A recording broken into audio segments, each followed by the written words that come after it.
رب خلقك، أوجدك من العدم، ورباك بالنعم، وتكفل برزقك، يجيب دعاءك ويكلؤك بالليل والنهار، ترفع إليه يديك فيجيبك، تسأله فيعطيك، تستغيث به فيغيثك، تستنصر به فينصرك، تستعين به فيعينك، ثم تأتي لميت قد أكل الثرى أشلاءه وتقول يا ولي اشفع لي وأغثني، ويا ولي انفعني وادفع ضري، ويا وإلى آخره. هو سخف في العقل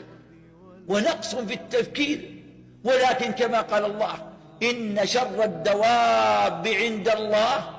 الصم البكم الذين لا يعقلون ولو علم الله فيهم خيرا لأسمعهم ولو أسمعهم لتولوا وهم معرضون.